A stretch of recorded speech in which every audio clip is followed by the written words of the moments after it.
Hello. Hello. Hello. Hello. Let's go! Hey, kids. Hey, Dad. War crimes will be prosecuted. Let's head out of Liberty City. Burn it to the ground. Does the word mean anything to you? Yeah, I chose this profession, so therefore I earned beer. You want to go to the matinee? The feeling is definitely there. You don't know my name! It's a new morning in America. This is the old dude, Howard J. Reynolds. Step into my office. Not going to be too many punks. Don't you stop worrying about the punk? You. That's my name. Yeah, let's go to the punk rock show. Introducing, for your listening pleasure,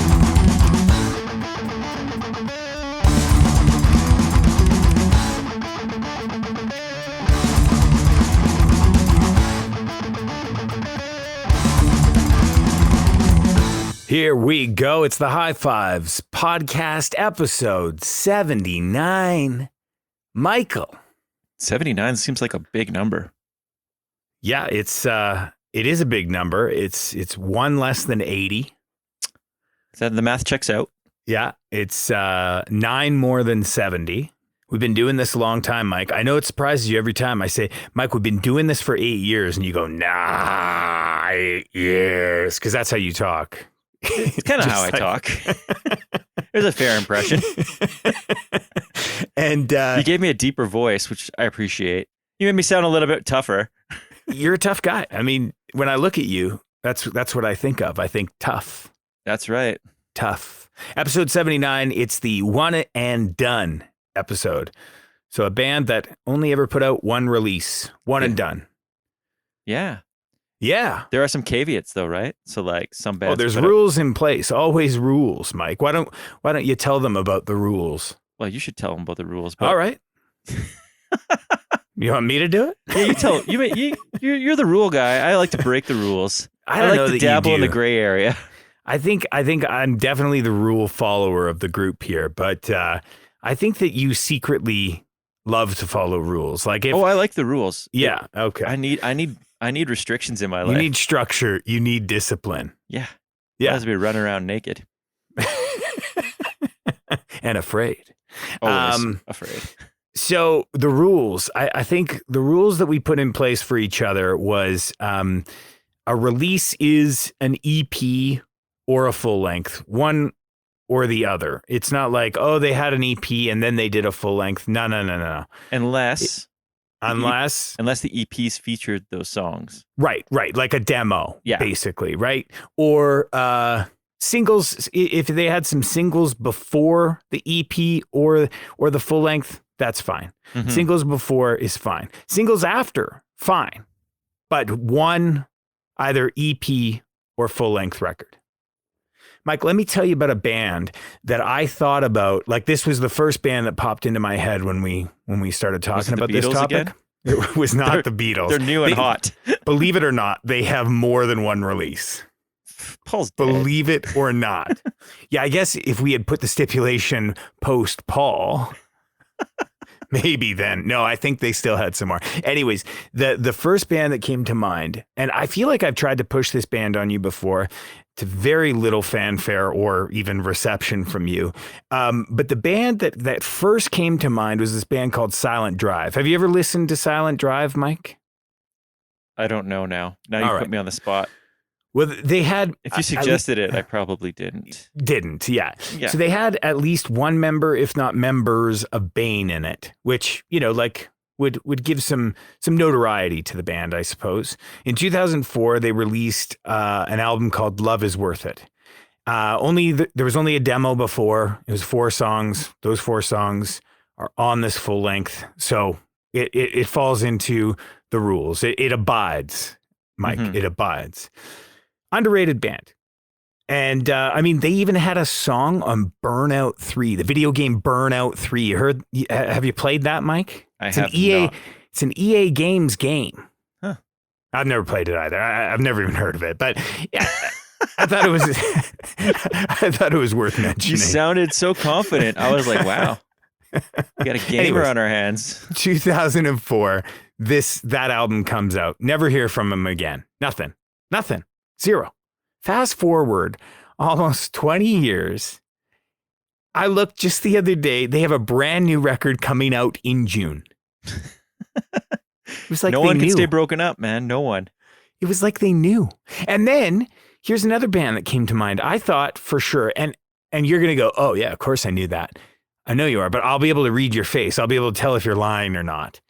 Animal Chin, did you know that they had more than one? Yes, I did know What? that. I think they have 3. At least there's more than one. I thought that was a lock. I have 2 of them. And it's for not. Sure.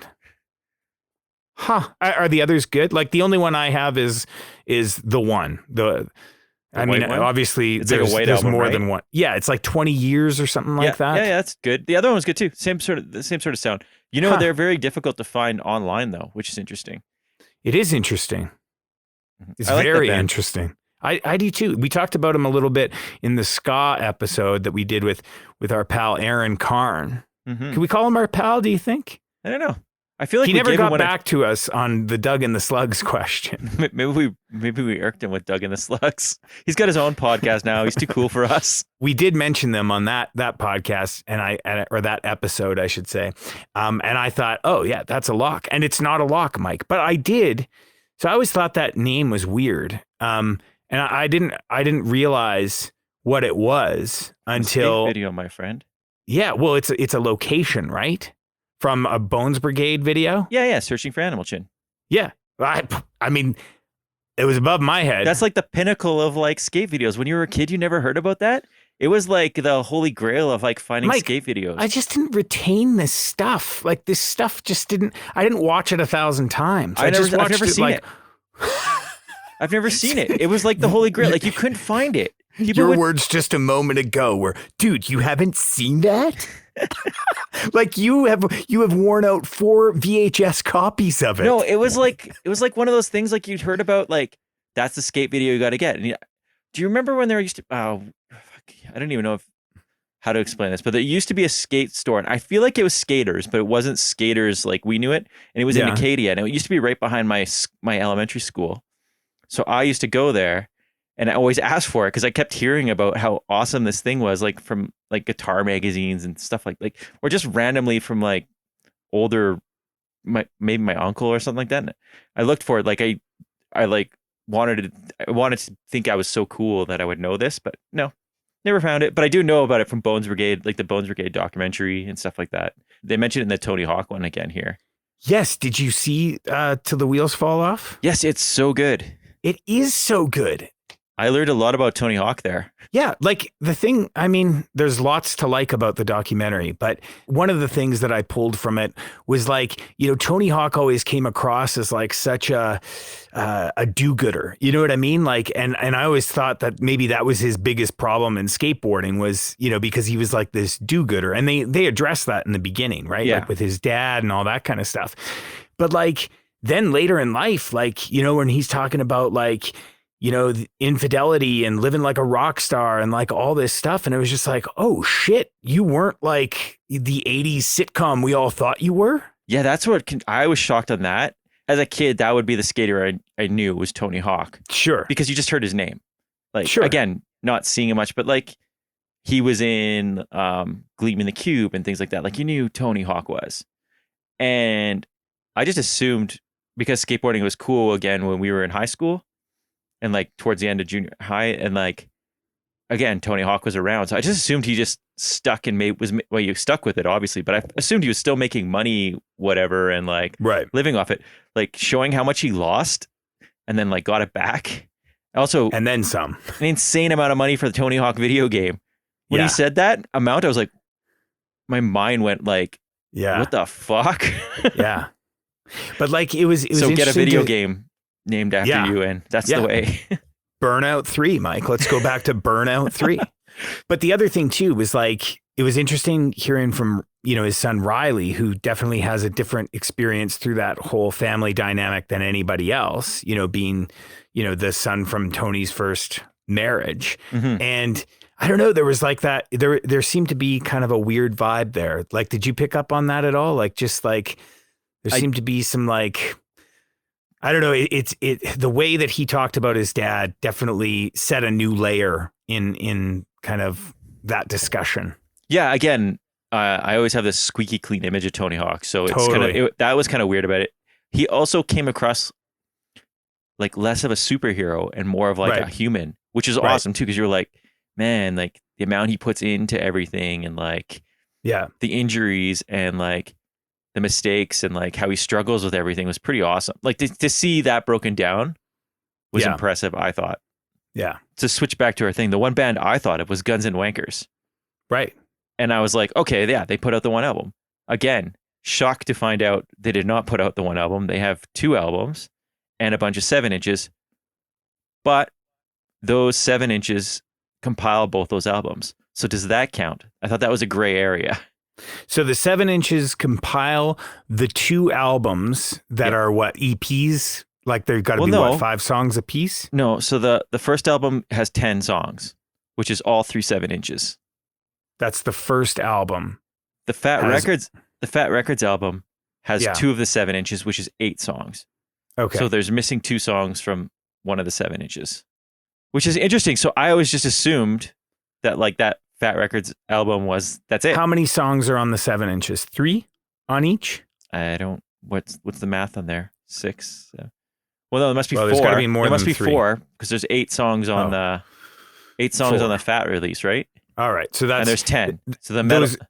The EP's got to be the 7-inches got to be EPs. So as we're talking about this, it's a gray area. I'm just going to say that. I'll allow it, but it's a gray area. Well, I didn't go with it because of that, but that was my first go-to pick. And I think I even texted you like, that's some low-hanging fruit, but it's like too good to pass up. I didn't even think of it. Huh? I didn't even think of it That's the first once. one that came to my head. I stand by that maybe being top 3 Fat releases. Wow. It's so good. It's good. I don't know. I don't think I share the enthusiasm that many do for that album. It doesn't mean I don't like it. Doesn't mean I think it's less than. It's just I don't have the same enthusiasm. I don't think I'd give it a top 3. Well, all right. Well, I'm more of a top 5 kind of guy. Okay. Why don't you start a podcast? You might have been listening to Guns and Wankers recently, but let me tell you what I've been listening to recently. Ooh, that's a segue. You like that? That was money. You can pocket that one. I know we don't talk about other podcasts on our podcast. We don't typically drag that into what we've been listening to, but I have been listening to this podcast pretty exclusively for the last little while. So I felt like it fit. It's on brand, Mike. You know, I'm not going to talk about some NPR podcast or anything like that. It's the Vagrant Records podcast, the 25 Years on the Street. Have you been listening to that at all? I have not. It came up in the chat. I think, shout out Vince. I think it was Vince. Talked about it a little while back. So I thought I'd check it out.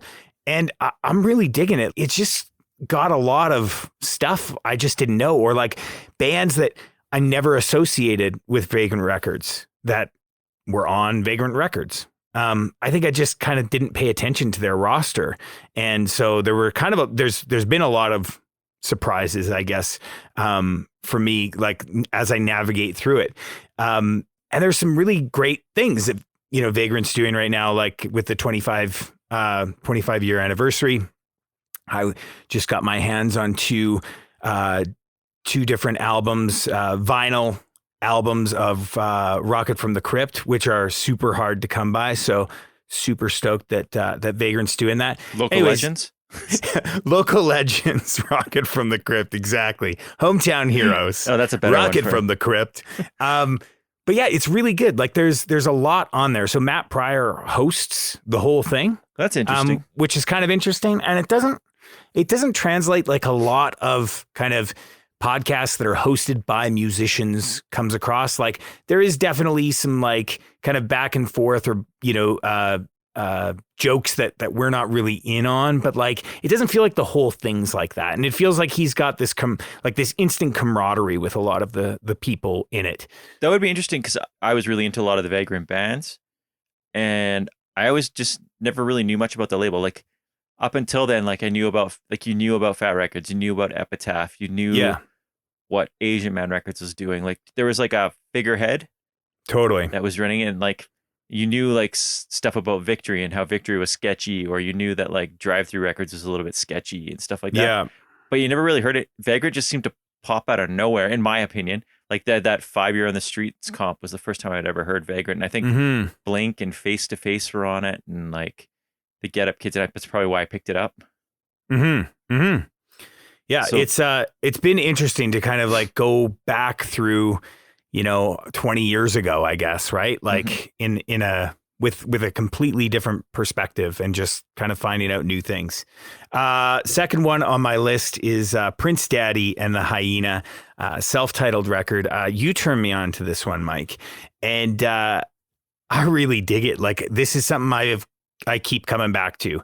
It's got like, it kind of starts out with this very like, I don't know, nod to the Beach Boys, Queen, Jellyfish. Like, it's got that kind of sound that it like opens up with, which is, fairly like just a little bit odd, but kind of right up my alley. And then quickly kind of dips to an aggressive emo and kind of meanders back and forth, but like super eclectic record, lots of hooky melodies. One song is just kind of a complete departure from the next. Like I would say the majority kind of has like a bit of a Swimmers or like New Swears, like vibe to it. Like it doesn't sound like it, but there's that kind of vibe to it. I did read that this is a concept album, which I think really? a couple of their albums are. I didn't catch the concept, but that doesn't necessarily mean anything. Listen to it from this perspective. The concept is about the meaning of death, and the plot is inspired by the band's catastrophic van incident of 2018, and then the lead singer's month-long stay in a psychiatric hospital and drugs. So it's quite the journey, Mike. Quite the journey. That's it. Yeah. So that's a band that has a lot of hype around them always, and I never enjoyed. And this album is so good. Like, it's another album, right? Yeah, like it's an album. It's really good. Yeah. That's all you can say. It's really good. Yeah. Number 3, working my way through the list, a band called Heart to Gold. The album is called Tom, just simply Tom. I don't know, maybe shout out to MySpace. Maybe? MySpace making a comeback. It's their second full length. This is going to be a great sing-along record. Once I learn all the words, it's going to be a great sing-along record. I'm going to throw out a genre at you here, Mike, and you tell me if this is a genre. And anthemic emo. I haven't heard that. I haven't heard it, but it works. Should we coin it right here? It's probably been coined, but let's do it. I would say it's like mostly mid-tempo punk rock, just great hooks, really great album. Like, I keep coming back to this one. The album opener it just sets up a great record. Have you listened to this one at all? I don't think so. All right.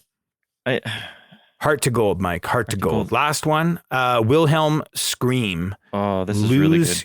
Your delusion, not use your illusion, lose your delusion. It's different. This was a welcome surprise. I don't know if it was for you as well. But I've always liked Wilhelm Scream. But they're not like a go-to band for me. They're not somebody that I just kind of throw on at any opportunity, I guess. They're also a band that I thought was from Canada. So, which is funny that they did a song about Canada on there. Yo Canada. Yeah. It's like they were speaking right to me. There's lots of quickness to this album, which is pretty standard for this band. And there's still lots of techie guitars, but I feel like that's kind of pushed to the back a little bit more, like throughout the album. Like, it's much more melody forward. Yeah, I was thinking the same thing. I was like, right when you were about to say that, I was like, I think I like this album more because they've kind of ditched the tech a little bit, and it's easier on the ears, if that makes sense, which is totally fine. I mean, people love tech stuff, and they were really good at it. But this one, to me, just like it's just easier to listen to in the car or something like that. Or I don't know if you got this too, but like, there's something that feels nostalgic about this record too. Like, even though it's brand new, there's something nostalgic about it. Like, to me, it almost sounds like their first album's a little bit more like this, I think. Okay. And then it sounds like this should have been the album that followed up the first album. So I get what you're saying, because that would have came out like 2000-ish. Well, I feel like they've got to be around our age, right? Yeah. Like I feel like this came out in that right around that same time as that first or that second Thrice album kind of stuff. Yeah. I dig it. I think it's one of, if not their best.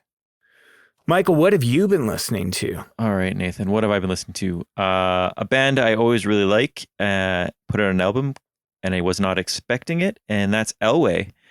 And the album is The Best of All Possible Worlds. I just really like this band. I feel like they don't get a lot of respect. I'm not sure why, but like I don't know. It's a great album. Red Scare put it out. That's probably a good sign for me, anyways. Yep. Red Scare is pretty on the ball. If you like their last albums, this is like just a little bit better than their last album, and yeah, just a good one. Have you listened to it? I have. Yeah. I like it. It's I think you described it well. Yeah. Another one is a band called Tree River, and the album's Time Being. They're an emo band from Brooklyn, which kind of sounds like it's a hipster thing as that's coming out of my mouth. But it's not really. It's such a good album. Like right off the bat, like it caught me right away. And in a genre that's kind of getting flooded right now, like this emo revival stuff that's been going on for the last probably like 5 or 6 years, maybe more. It's kind of crowded. They kind of do something interesting without abandoning the genre, almost in a way that like when you listen to that Origami Angel last year, you're like, you know what it's doing, but it sounds different enough that it's cool. Yeah, and that's what I felt with this album. Another band I discovered on Bandcamp was a band called Vice Prez, and the album is Juger.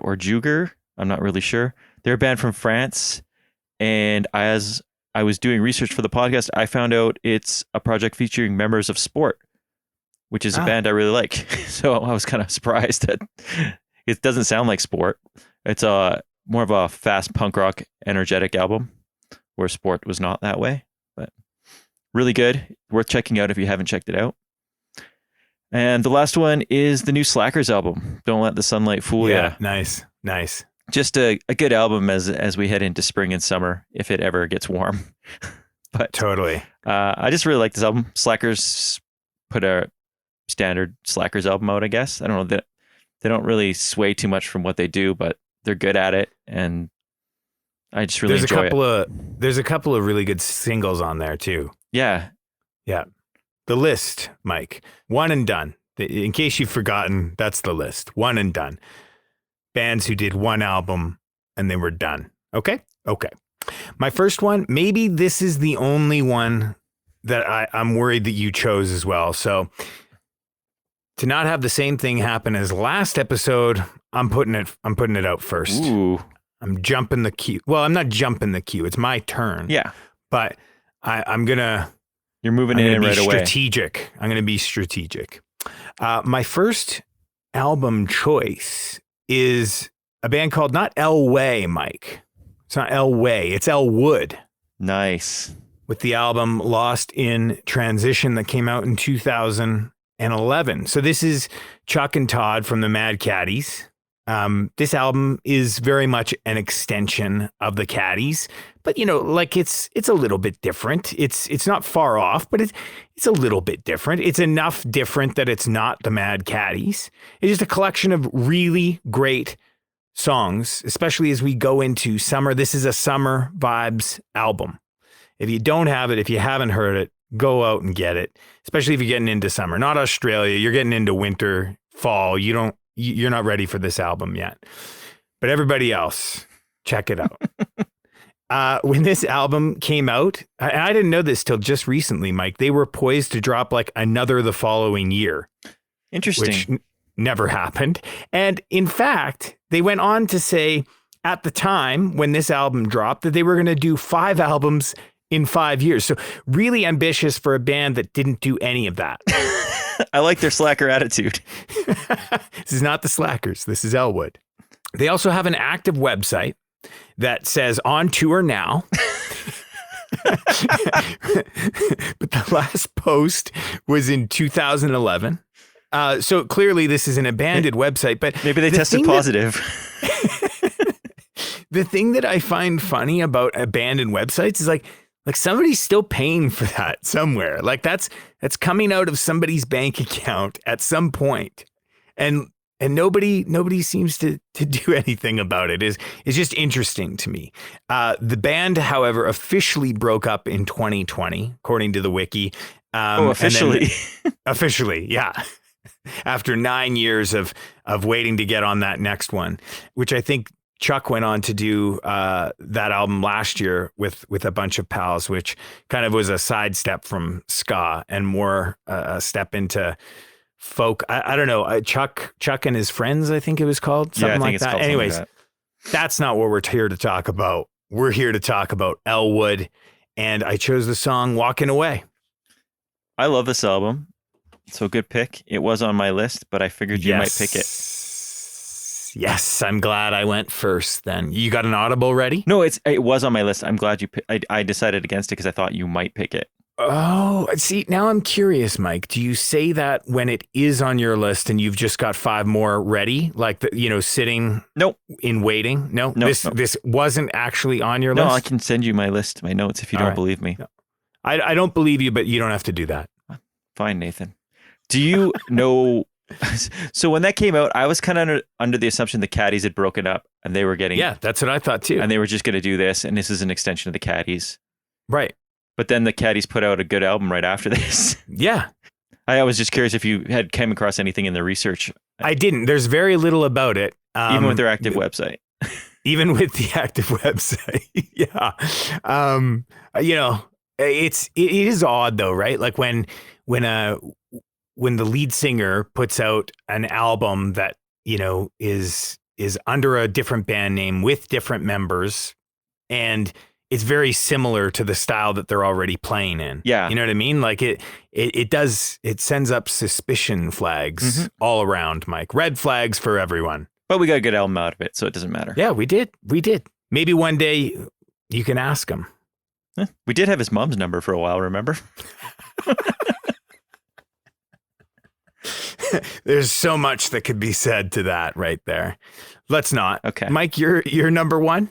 Your first pick? My first pick is a band I've played on this podcast before, but somewhere in the beginning of these 78-ish episodes. So I'm sure 79, Mike. Yeah. 79. Sorry. The band is the Shorebirds. The album is It's Gonna Get Ugly. So the Shorebirds were a short-lived band featuring members of Jawbreaker and Latterman, and they put out 1 7-inch and maybe a split before this full length. So I don't know if that counts. There was 1 song on the split, I believe, 2 at most. But they put out this album. It's really good. Then they broke up. Maddie famously moved on to form Reviver, and Chris went back to Jawbreaker. But I think Chris might be on the first Reviver album too. Maybe. I'm not sure. Anyways, you can see the resemblance in the style. If you like Reviver, then you'll like Shorebirds. It's worth getting it. It's very of that same style. And it's one of my favorite albums. So I still listen to it all the time. If you haven't checked it out, you should. And I picked the song Olympia Autumn Morning. You have woven an intricate tapestry with that storytelling, Michael. That was the plan.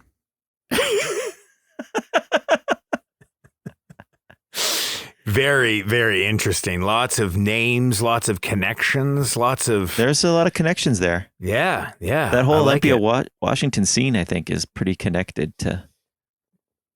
There's a whole bunch of bands that come out of there. Yeah, indeed. Elwood, Walking Away, and... Shorebirds, Olympia Autumn Morning. Darling, what's the story?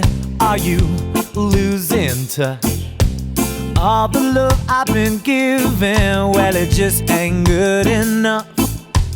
People have been talking, and I hear them say, oh, that you've been thinking about walking away. Why you walking, why you walking, why you walking away? Why you walking, why you walking, why you walking away? Why you walking, why you walking, why you walking away? Hear what I say. Give me one reason that you lied today. Cause you tell me that you're walking away. Hey, hey. Darling, what's the story? Are you losing faith? All the love I've been giving, well, it's right back in my face. People have been talking, and I hear them say, oh, that you've been thinking about walking away. Hey, why you walking, why you walking, why you walking away? Why you walking, why you walking, why you walking away? Why you walking, why you walking, why you walking away? Hear what I say. Give me one reason that you lied today. Cause you tell me that you're walking away. Hey, hey, that you're walking away. Hey, hey.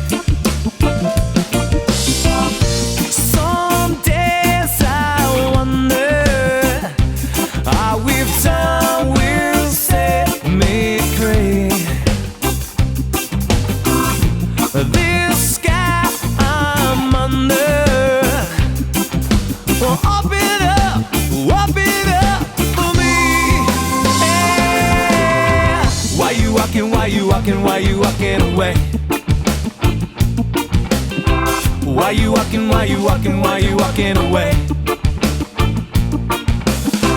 Why you walking, why you walking, why you walking away?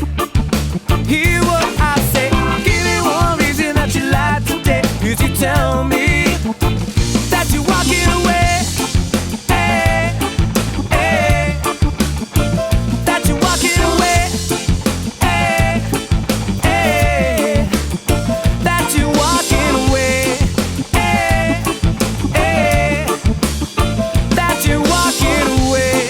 Hey, hey, that you're walking away.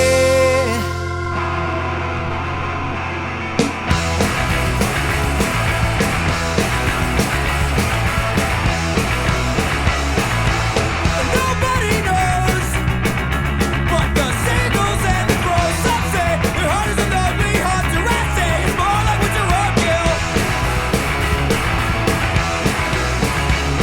In the future they will find silly little scribbles which are always left behind. And one thing the earth will call season 4. And it just won't have mattered that my heart had never played the part. It's hard living on your own when you're all alone. I'm living alone when the world's so cold. World's so cold you can feel it in your bones. Hard living on your own when you're all alone. I'm living alone when the world's so cold. World's so cold you can feel it in your bones.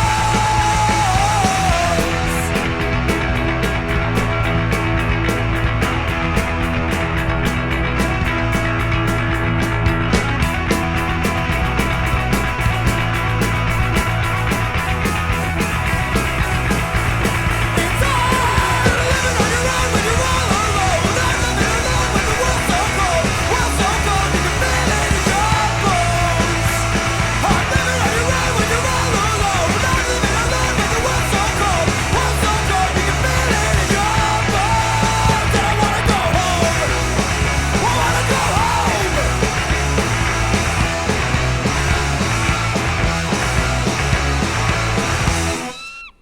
All right, quick little shout out to I don't remember the guy's name. What was the guy's name? Do you remember the guy's name? The guy from the Jukebox Romantics that messaged us the other day? Well, he's not in Jukebox Romantics anymore. He was in the band, right? Yes. Just give me a second. I will tell you. All right. I'll tee up this story first. So the last episode, we do the Easter egg episode. Great episode. If you haven't heard it, go check it out. Go download it. It's episode 78. It's just one ago. It's 79 minus 1, 78. Easter eggs. Really good episode. So a guy that used to play in the Jukebox Romantics, one of my picks, he messaged us and said, hey, like super excited that I got to hear this song that I played on, and wrote, maybe he wrote the song as well, or sang on it. Sounds like you wrote it. All right, wrote, sang, and played on. And he's like so stoked to hear the song. And then, he goes on to say, so he liked putting like little nods to like inspirations. And that's what this whole Easter egg was. And when he was in the booth kind of singing along to this song, the engineer's like, hey man, like that's the melody for Call Me Al by Paul Simon. You should just sing that. And so they did. They kind of rewrote the lyrics in the booth kind of thing and made it fit. Anyways, I love when we get those little stories like that because, I never expect anyone from any of the bands that we play to actually be listening to the podcast. But when they do, it's great. And when they do and just kind of give us a little bit more, especially the Easter egg one, because it's like, where did this come from? And it was just like this kind of moment that happened while they were recording. I loved it. So I just wanted to shout that out. Take a moment. His name is Bobby. Bobby, thanks for... He's singing and playing bass at the time. Perfect. Thanks, Bobby. Yep.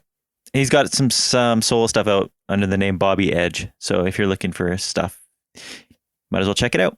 Check it out. Yeah. Pick number 2. Michael, this is a band that has former members of Defeater and Verse in it. Ooh. You know where I'm going? No, I don't. Don't know? Okay. There's a little bit of chatter on the chat about this band, I don't know, a couple months back.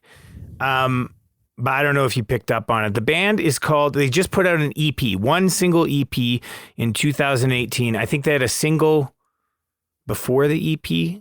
I'm guessing before, and it had one of the tracks on this EP. That was the single. EP 2018. It's a self-titled EP, Death of a Nation. You know this band?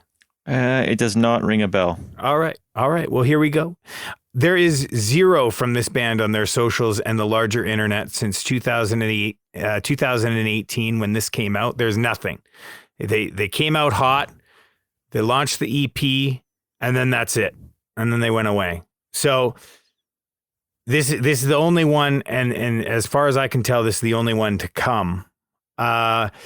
It's 18 minutes of just like politically charged, heavy songs complemented with sound clips. And I don't mean like sound clips from like movies and stuff like that. Like it sounds like, sound clips from like, political speeches, that kind of stuff. Yeah, political speeches, that kind of thing. Yeah. It kind of reminds me of Refused a little bit, which I know is like an easy thing to say when you've got like an aggressive album, but like just more so like in the diversity of it and kind of the musicality of it. Like, Refused will like kind of like the way that the music is presented and the way that the songs are arranged, like it's not just kind of like punch you in the mouth from front to back. Like it's very like kind of ebb and flow. And that's kind of what this record is a little bit like. So yeah, it's not like this kind of aggression front to back, but it's a really good album, just 4 songs. But I encourage you to check it out. Death of a Nation. The song I chose is Don't Speak for Me. I'm sticking with my Reviver connection for my next one. Oh, is this an ongoing theme throughout? Is this something I should be aware of? No, but I probably could have done that because they have a lot of offshoots. One-offs, just one-offs. Yeah. This is a side project of Erica from Reviver and David from Bad Moves and Spoonboy. And the band is Somnia, and the album is How the Moon Shines on the Shit. I'm not sure if they've broken up. I'm assuming they have, but it was always a long distance project. So like, I think it's been an open-ended thing. Like they might put out another album. They might not. I don't know if they ever even toured it. When did it come out, Mike? You know what? I didn't write that down. All right.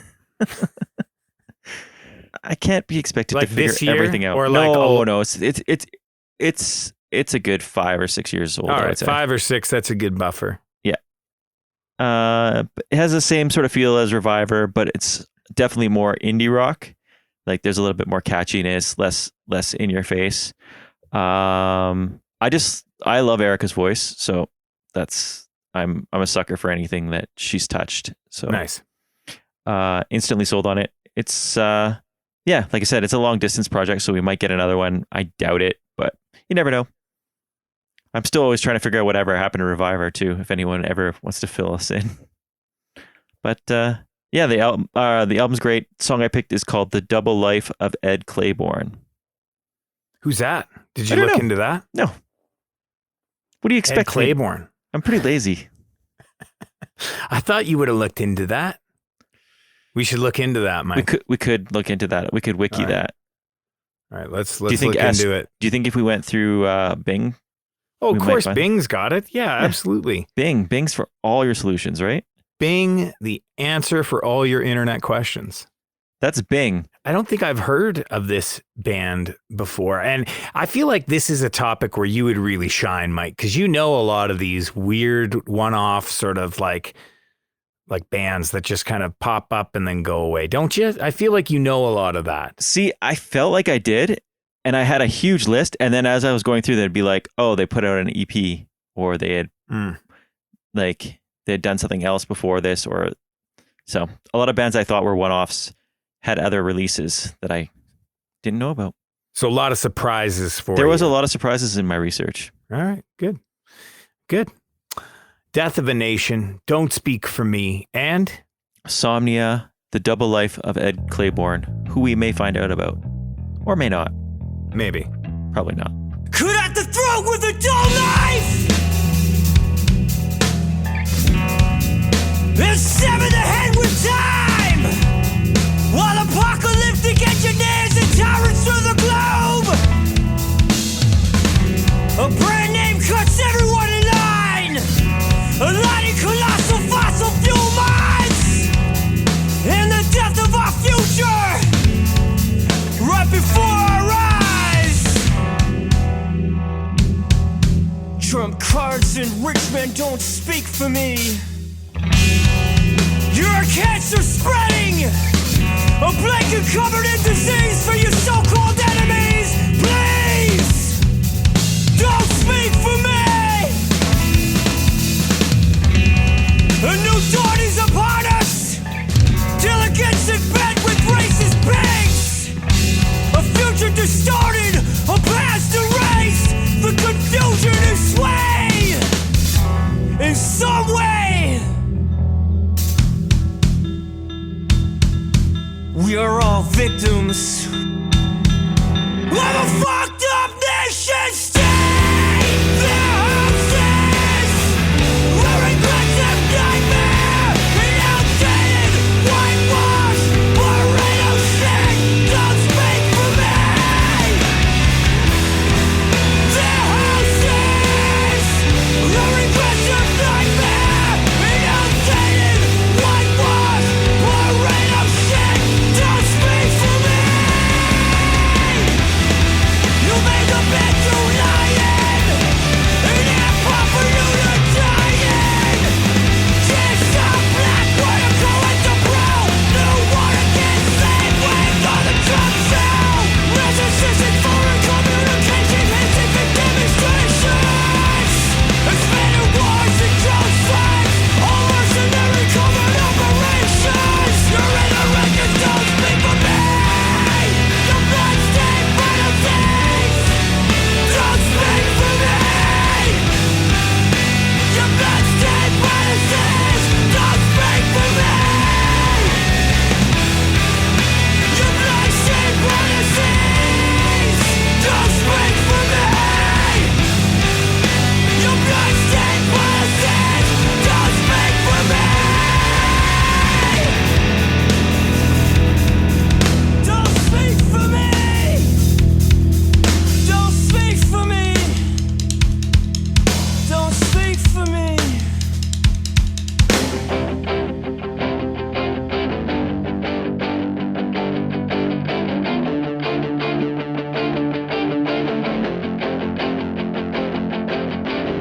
Every morning with a cool sunrise, I take a cue from another life and offer in from what's behind those eyes. In one of mine, Grandma, you play the piano.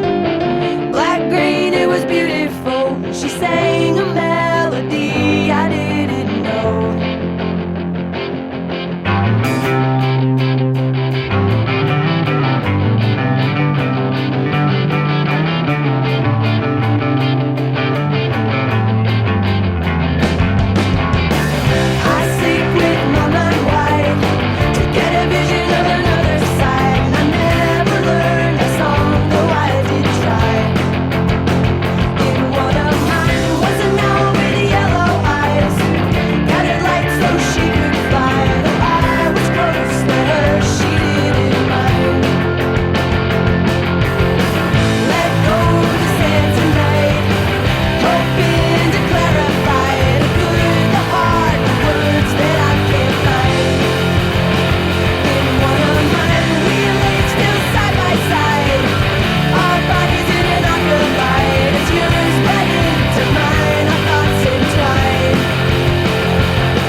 This next one, I feel like you and I were both kind of excited for this when it came out in 2015.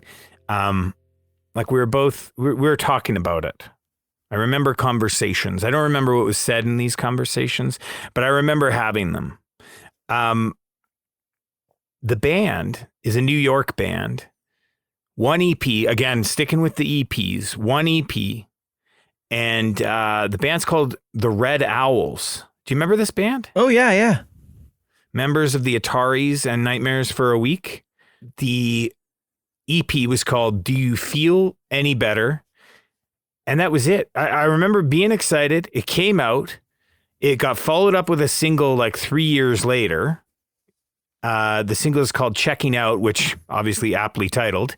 And there was artwork for the single, and the artwork features Joey Cape in like a TMZ moment. Like he was being like it was set up to look like, TMZ had just like grabbed him on the street kind of a thing. And, he was being interviewed just kind of like, cold. And it kind of looks like a screen grab from like a video. And like Joey Cape, as had nothing to do with this band as far as I know. So again, it was all just a little bit weird, but there was no video that I could find. No video of no Joey Cape TMZ. No, which was a little disappointing. I was hoping that was going to be a little something I was going to come across, but I didn't. Again, nothing on Facebook or anywhere else that the internet provides since 2018. So I think we're safe to say this band, this is their one and done. She gone. Done. Yeah. Out. So that's it. That's all I have for you. The Red Owls, Bad Advice is the song. Were you excited? You remember these conversations? I like that EP, I believe.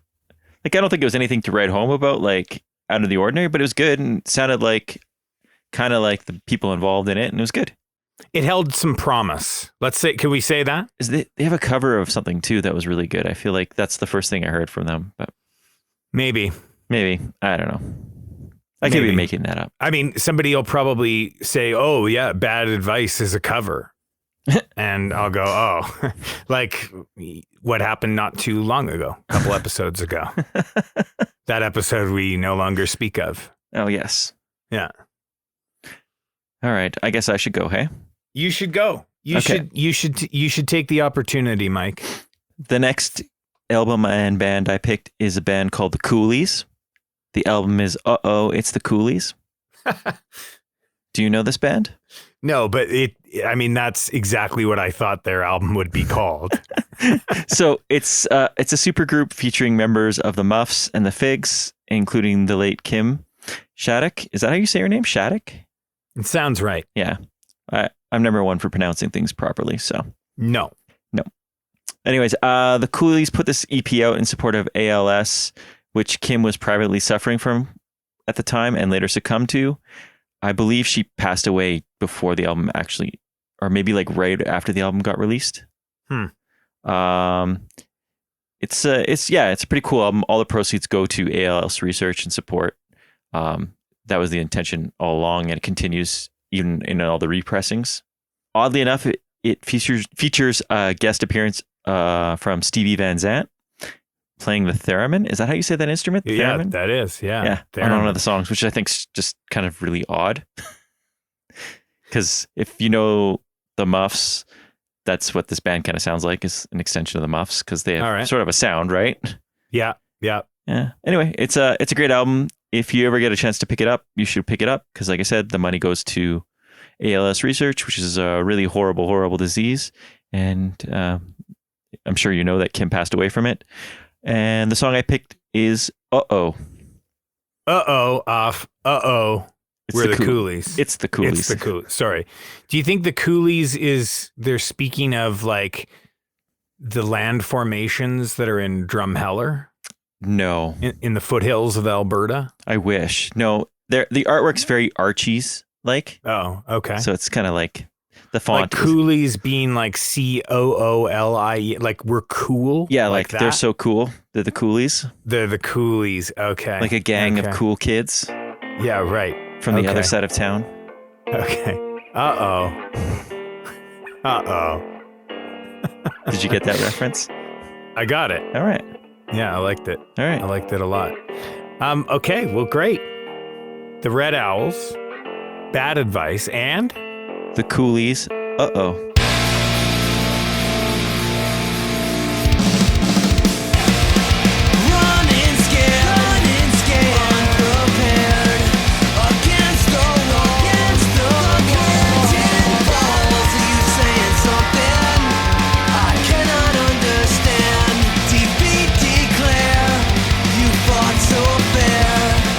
Fleeting, fading beyond repair. These repercussions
Do you like a theremin? How do you feel about a theremin, Mike? Do you think it works in certain venues, or do you think it's like bagpipes?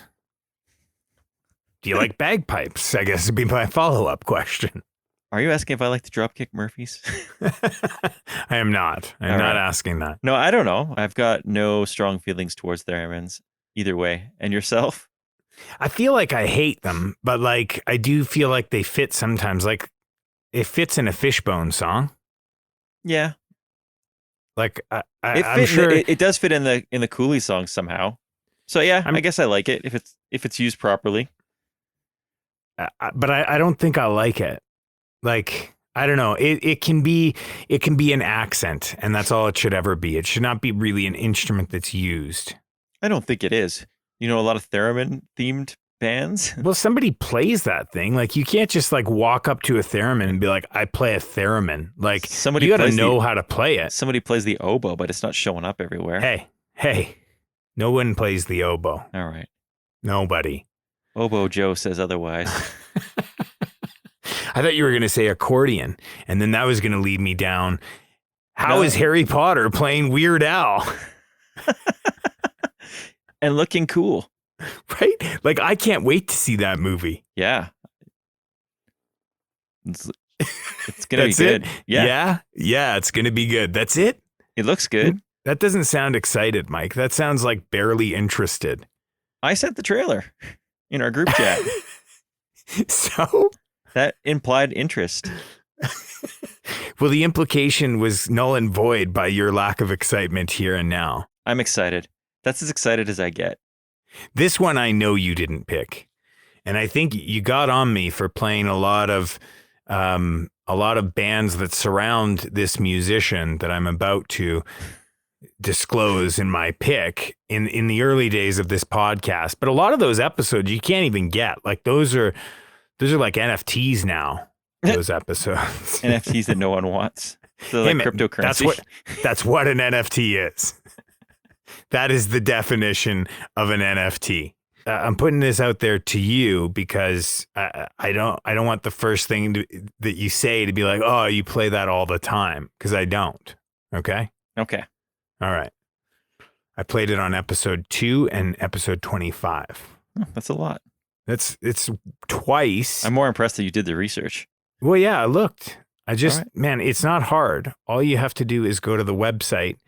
And if you're on a Mac, you just go Command F and you can type in searches on the website. Did you know that? I didn't. Well, you should start doing that. I just won't have Bing. duplicates. Bing for all your search needs. I'm just going to get into it. It's the 7 Degrees of Stephen Egerton, one of the two. Again, this is an underrated album. I've talked about it before. I'll say it again. It's an underrated album. It's a paper and plastic release. For those of you who don't know, Stephen Egerton. I don't know. We should decide on one. You go with what you know. Egerton. I'm going to go with Egerton. All Stephen right. Egerton. He wrote the music for this album. He played all the instruments, and then he invited his pals and associates to sing on it. He's from the Descendants. He's from All. And it's just, it's a great album. I love the idea of this album. I love the execution. I love who he got to sing on this album. And like, despite the fact that there are many different, like each track has a different vocalist, despite that fact, it still sounds like a very cohesive record.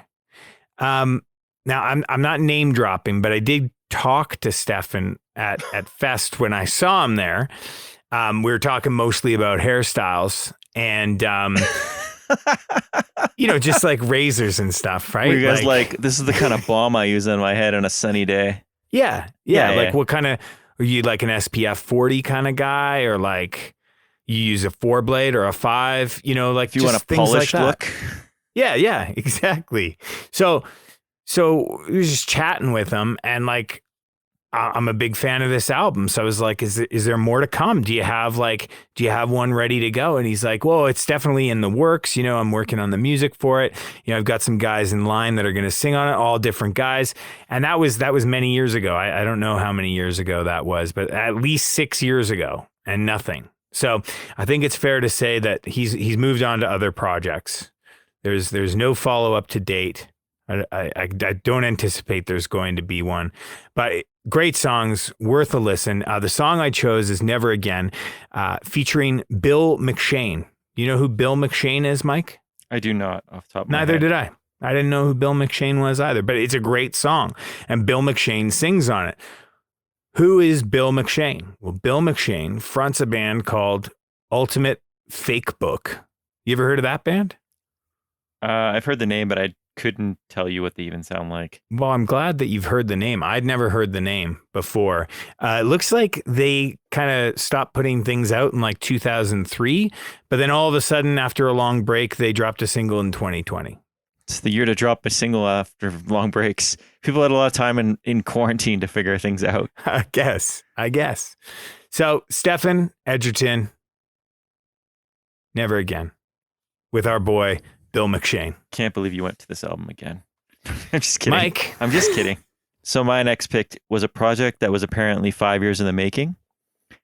The band is Go White Bronco. Have you ever heard them before? Oh, yeah. Cool. Great choice. Thank you.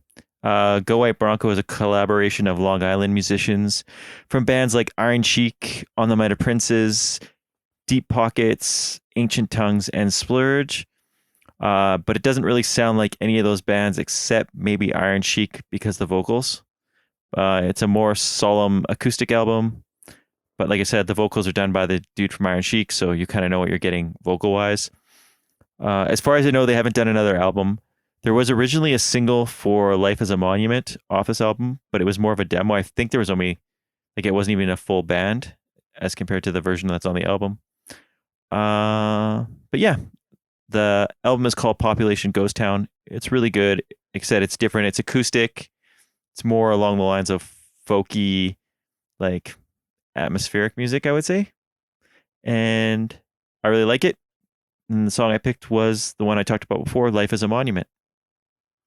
It's also a weird, odd nod to O.J. Simpson. Yes. Which I didn't think of right off the bat. I was like, Go White Bronco. That's an odd name. And then you think on it a little. Yeah. It's just, it really makes you think. It's a strange pull. Do you remember where you were when the White Bronco chase happened? I don't remember where I was but I was obsessed with it. Like, we were in junior high school, and like every English project that we worked on, every video project, health project, like anything we worked on, we somehow tied it back to the O.J. Simpson trial. I don't know why, other than the fact that we were just like obsessed with it. Well, that's such a disapproving dad look that you just handed out.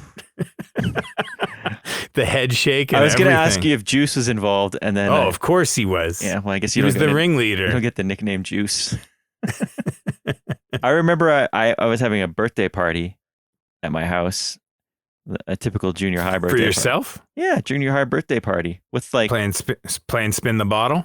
Maybe I don't recall this. Yeah, all right. But we were watching the basketball game because I believe it was the NBA Finals at the time. I believe the Houston Rockets, maybe. Watching a basketball game at a birthday party. Dude, I was Did your parents not set anything up for the birthday party? My parents weren't there. It was a party. So you were watching the basketball. Yeah, Houston could have been in it that year. I think it was Houston for some reason in my head. Anyway, and it cut to this, and then everyone was obsessed with that part. It was pretty insane. I still remember exactly watching it and ruining my party. Stupid OJ. Nobody did he ruin people's lives, but he ruined my party. Just one more. I demand compensation. One more checkbox. Do you think he's got any trophies I can steal? Wow. Wow. You just leveled up, Mike. Yeah. 7 Degrees of Stefan Edgerton, Never Again, featuring Bill McShane and Go White Bronco, Life is a Monument. Spirit out and keep up, 'cause I'm running now. Circles around you, the circle's been built up. So count it down, the speaker's about to explode.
accidents to try again with wet cement this time. Cause I was listening to what you told me when you said you had enough of this sit and spin. And you don't care if you quack like a silver duck. Don't wait this time, cause if the Wizard of Oz is lying, then you know I'll know it, babe.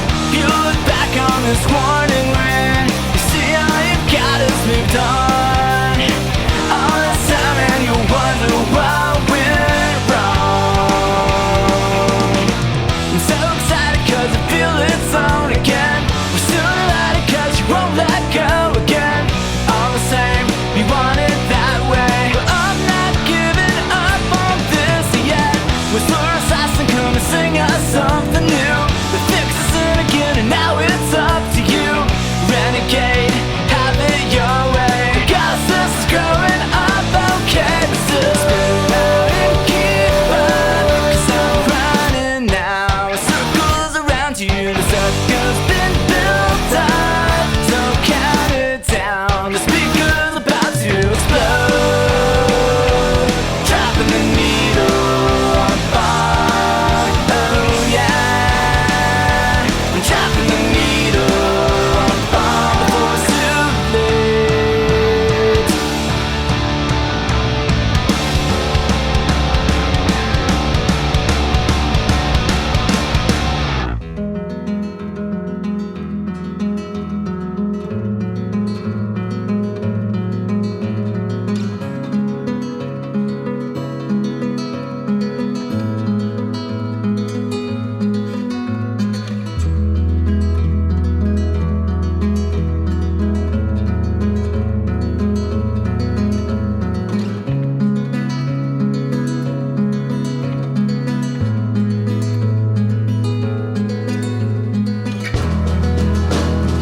Held up the rent check, dropped all my benefits, denied me my medicine. Is this punishment for laziness? I guess it's proof of my uselessness. The end may be imminent, but I see no end to it.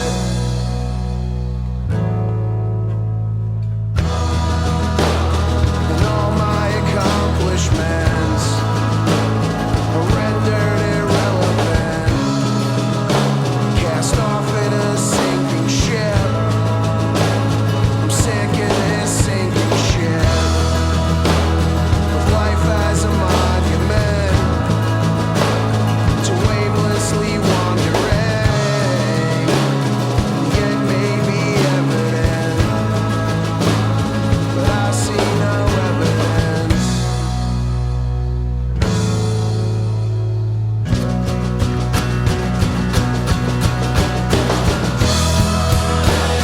I brought it all on myself, away from the consequence.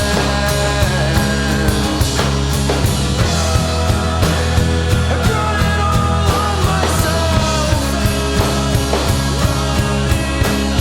away from the consequence.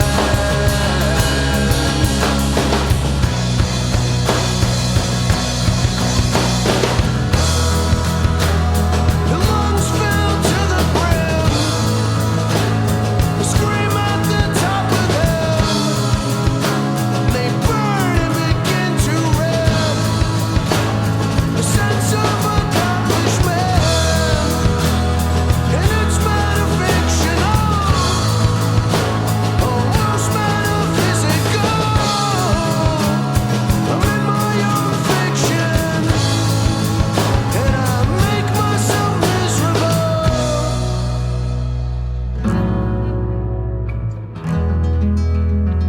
Held up the rent check, dropped all my benefits, denied me my medicine. Is this punishment? Thanks to everyone who's been listening and for the great lists from the last episode. Definitely cool to learn about some of those Easter eggs, specifically the Voodoo Glow Skulls one. If you haven't checked out that story, please do.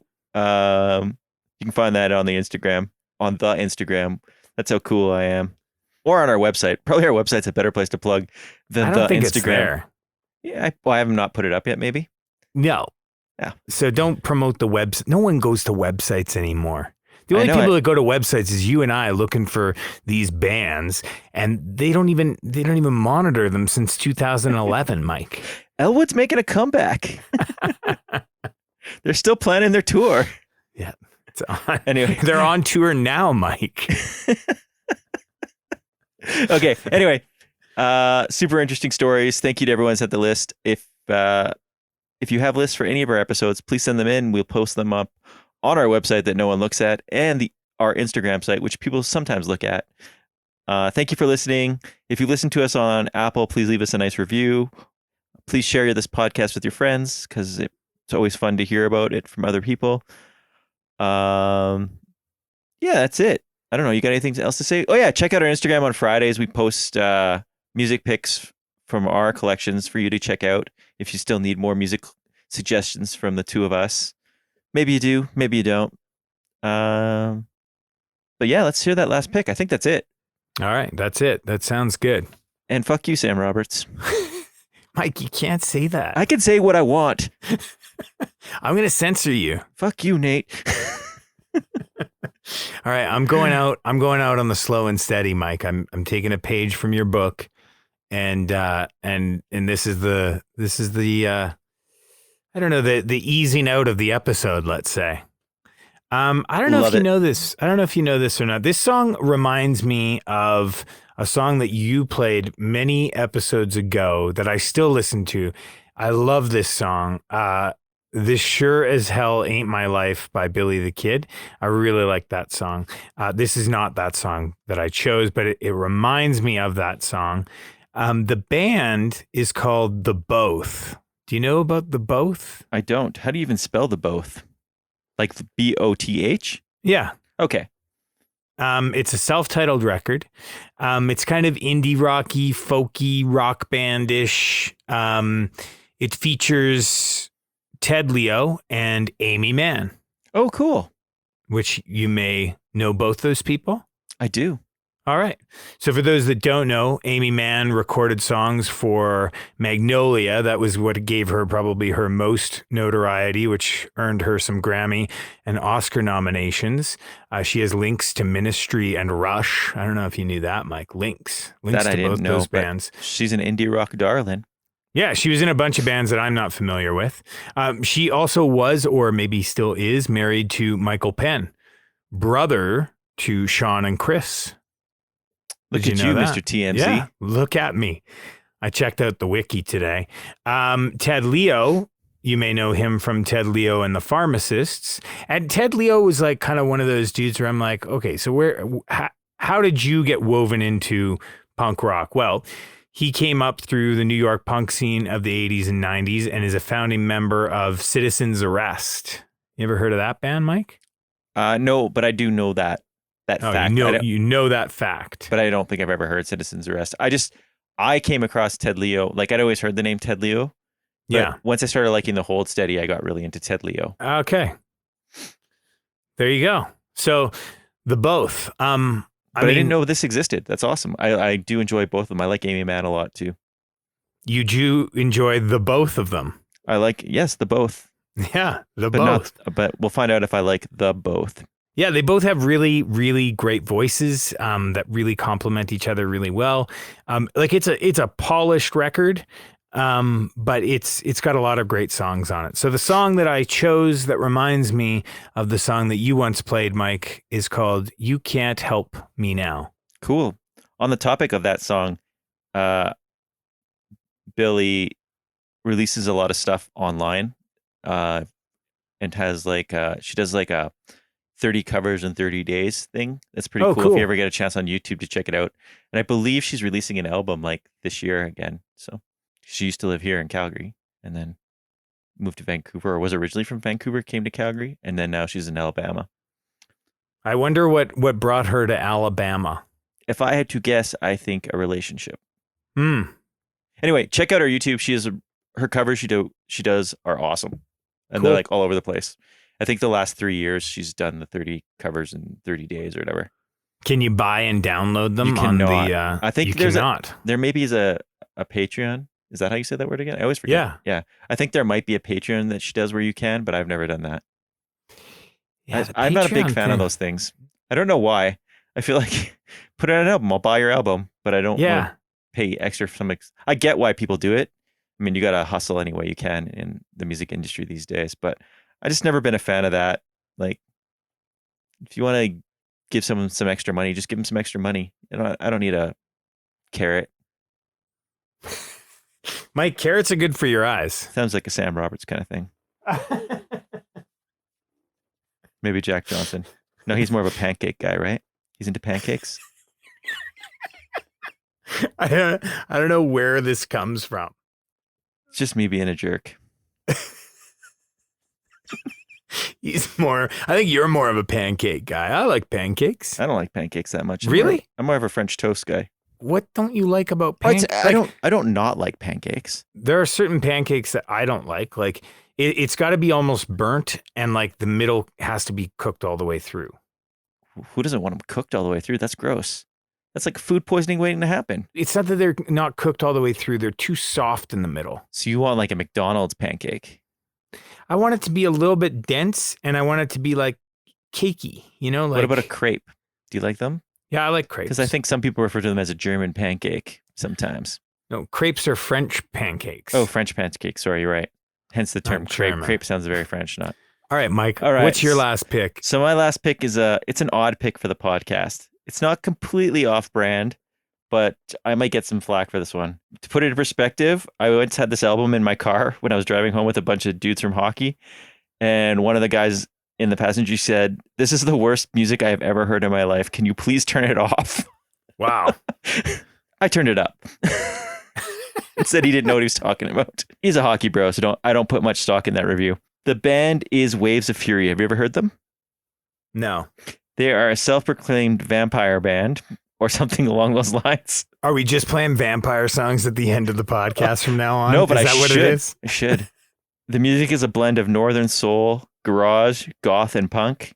It's super sloppy, but somehow polished, which sounds insane as I'm reading it. But it's almost Murder City Devils-esque, but with like way more soul. So like like Iggy Pop.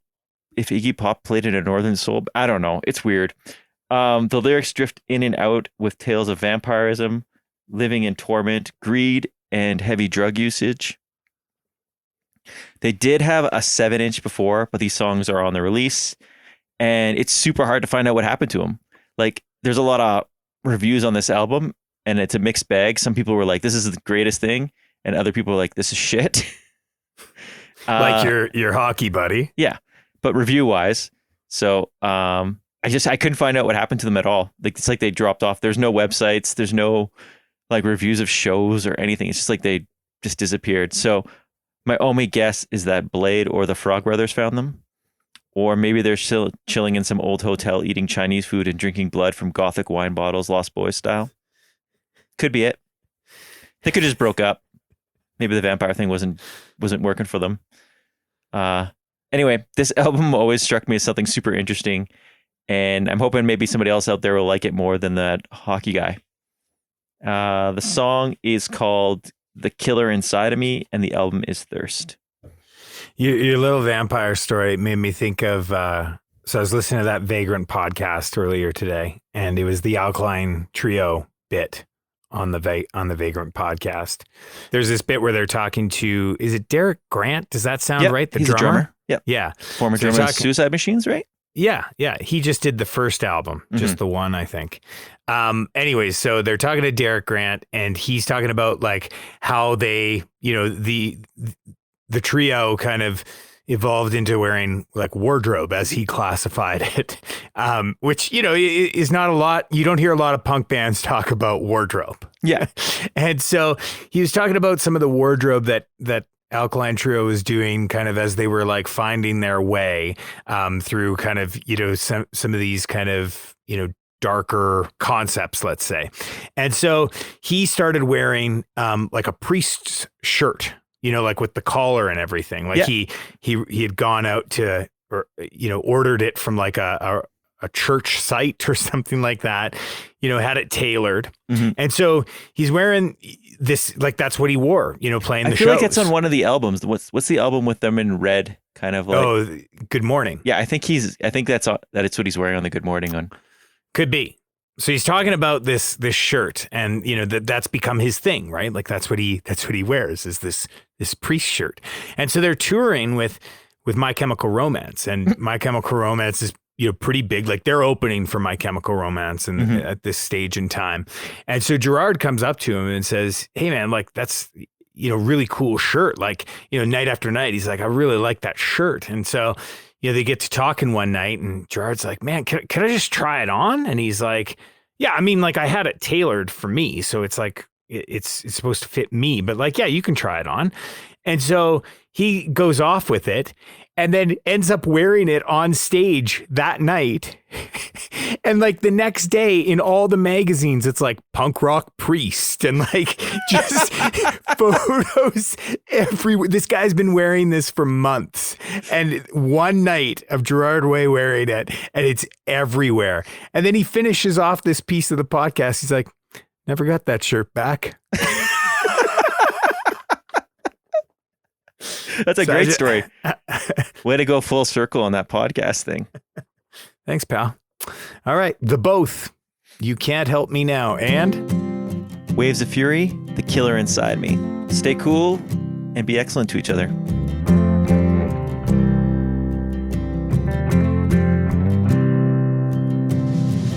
Anytime you establish a world of your own, you get thrown.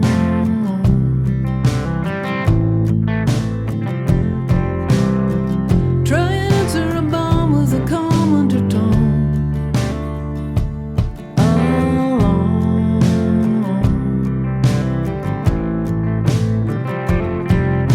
I wanted you to know that I put up a fight,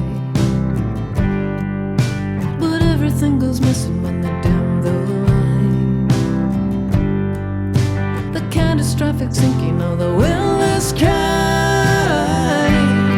And even you can't help me now. You can't help me now. You can't help.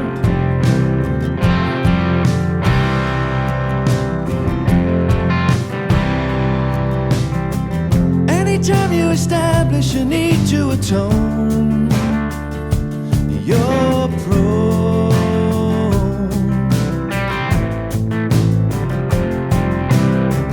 Down a toxic map on the seams of your own broken bones.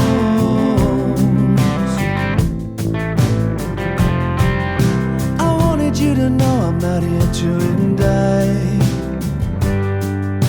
and everything you've seen is like a second sight. We're inheriting the balance of the poor birthright. But even you can't help me now. You can't help. You can't help me now. You can't help.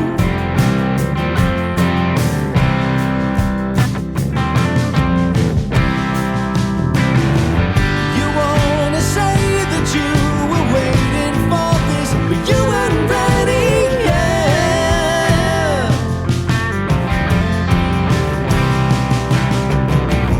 And those if onlys only clothe the good in front of you in regret.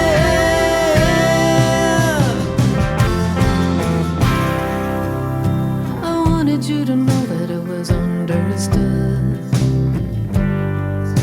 I knew if you could come around again, you would. But baby, I can see you in this neighborhood. But even you can't help me now. You can't help.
Oh no, wait, Bruce Springsteen yeah, that's what I said. Bruce Springsteen, right? You said Bon Jovi. No, he's in the E Street Band.